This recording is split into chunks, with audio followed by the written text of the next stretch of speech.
سب سے پہلے تو آج ایک انتہائی افسوسناک واقعہ ہے، اس کی مذمت کرنی ہے۔ شمالی وزیرستان کے علاقے میر علی میں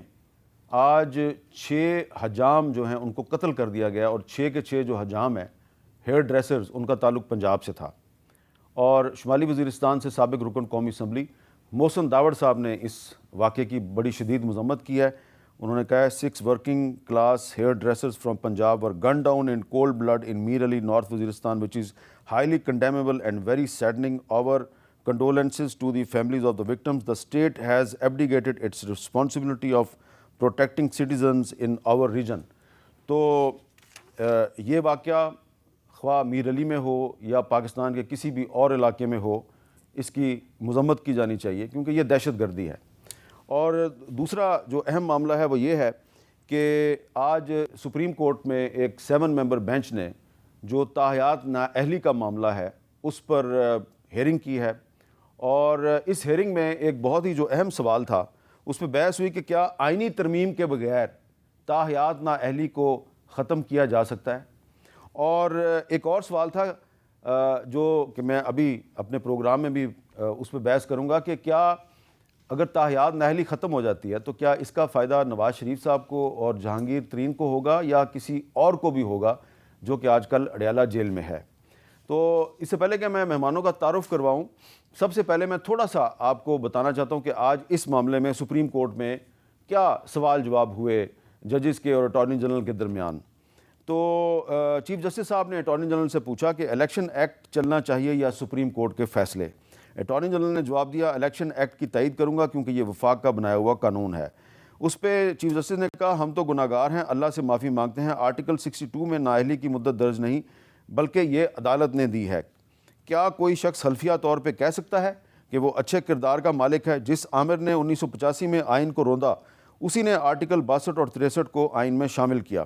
کیا سپریم کورٹ کے فیصلے کو ختم کرنے کے لیے آئین میں ترمیم کرنی پڑے گی؟ یہ سوال کیا جسٹس منصور علی شاہ نے، اور اٹارنی جنرل نے جواب میں کہا کہ سپریم کورٹ نے اپنے فیصلے میں کہا تھا جب تک عدالتی فیصلہ موجود ہے نااہلی تاحیات رہے گی۔ تو یہ بڑا ہی اہم معاملہ ہے۔ اس پہ گفتگو کے لیے ہمارے ساتھ موجود ہیں جناب بیرسٹر ظفر اللہ خان صاحب، مسلم لیگ نون سے ان کا تعلق ہے، اور ثناء اللہ بلوچ صاحب جن کا تعلق BNP مینگل سے ہے، لیکن ان کو ہم نے اس لیے بلایا کہ اس کیس میں وہ از ون آف دا پٹیشنرز اور ان کا ہی معاملہ ہے، اور آج کورٹ میں ان کی بھی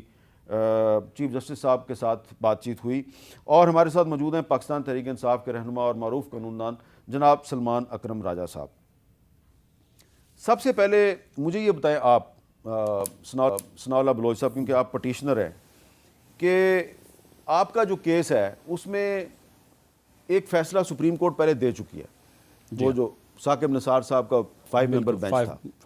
وہ کیا فیصلہ تھا؟ کیا وہ یہی فیصلہ تھا کہ اگر تاحیات نااہلی ختم کرنی ہے تو اس کے لیے ضروری ہے کہ پارلیمنٹ ایک آئینی ترمیم کرے؟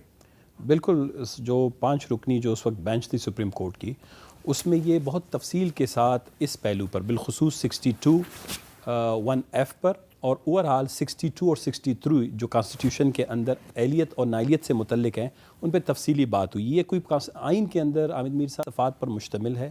اور یہ 5 صفحات میں تقریباً اگر آپ 62 کو دیکھیں اس میں 7 کے قریب 8 کے قریب ذیلی شق ہیں، اور 63 میں 15 کے قریب ذیلی شق ہیں۔ تو جس وقت کانسٹیٹیوشنل فریم ورک میں اس کو ڈالا گیا تھا تو بڑے سوچ سمجھ کے لیے ڈالا گیا تھا۔ تو 62(1)(f) پہ جو ہے محترمہ آسمہ جہانگیر صاحبہ بھی اس وقت پیش ہوئی تھی، اسی کیس میں بابر اعوان صاحب پیش ہوئے تھے، افتخار گیلانی صاحب پیش ہوئے تھے، اور پاکستان کے سب سے بڑے ٹاپ لائر نے وہاں پر اس بحث میں حصہ لیا، اپنے تجاویز دیں، اور یہ بہت تفصیل کے ساتھ 62 اور 63 کو دیکھا گیا۔ تو اس میں بعد میں جب یہ فیصلہ کیا گیا، کیونکہ 63 میں 5 سال کا ایک جگہ مدت معین ہے، وہ ڈسکوالیفیکیشن میں ہے، لیکن کوالیفائی کرنے کے لیے یعنی اہلیت ثابت کرنے کے لیے 61(f) جو ہے وہ تھوڑا سا وہ اوپن اینڈڈ ہے، اس میں نہیں لکھا ہوا ہے کہ کتنے سال کی سزا ہونی چاہیے۔ تو سپریم کورٹ نے بڑی تفصیل کے ساتھ تمام دنیا کے قوانین، پھر اہلیت و نااہلیت سے متعلق UK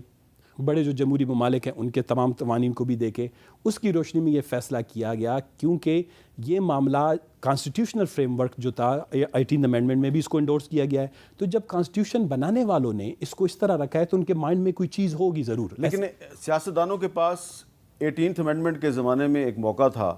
کہ 62(1)(f) کو ختم کریں، کیوں نہیں کیا؟ اس کی وجہ ہے حامد میر صاحب یہ اصل میں یہ بہت انٹری پوائنٹ ہے اہلیت کے حوالے سے، یہ بہت اہم ہے. یہ بڑی سوچ سمجھ کے بعد 50 سال سے یا اس کے بعد جب آج پھر یہ 18 امینڈمنٹ 2010 میں جا ختم نہیں کیا گیا، اس کی وجہ یہ ہے کہ جو شخص اسمبلی میں پہنچتا ہے اہلیت کے قابل ہوتا ہے وہ پہلے ایک اوتھ دیتا ہے. نامینیشن فارم میں اگر وہ اوتھ میں ہی جھوٹ بولے گا، کل وہ ملک کا وزیر اعظم بنے گا، وزیر خارجہ بنے گا، وزیر دفاع بنے گا، وزیر انسانی حقوق بنے گا، تو پھر وہ اسی لیے بڑے سوچ سمجھ کے بعد اس کو رکھا گیا. اچھا، یہ آپ تو ایک آئینی بات کریں نا، میں تو ایک بطور صحافی جو میں وٹنس ہوں کچھ چیزوں کا، اس پہ بات پرپوزل گئی تھی جی، اور جو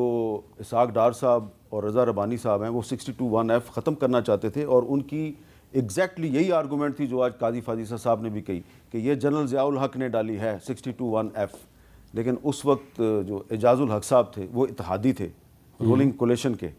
تو انہوں نے کہا میرے ابو نے ڈالی تھی تو یہ ختم نہیں ہو سکتی. خیر ان کی اپنی بات ہوگی، لیکن میں ذاتی طور پر یہ سمجھتا ہوں کہ بالکل کانسٹیٹیوشن میں امینڈمنٹ کے ذریعے سے اس کو ختم کر دینا چاہیے، کانسٹیٹیوشن میں امینڈمنٹ کے ذریعے سے. لیکن ابھی جو اس وقت کنفیوژن ہے جو کورٹ کے سامنے ہے وہ یہ ہے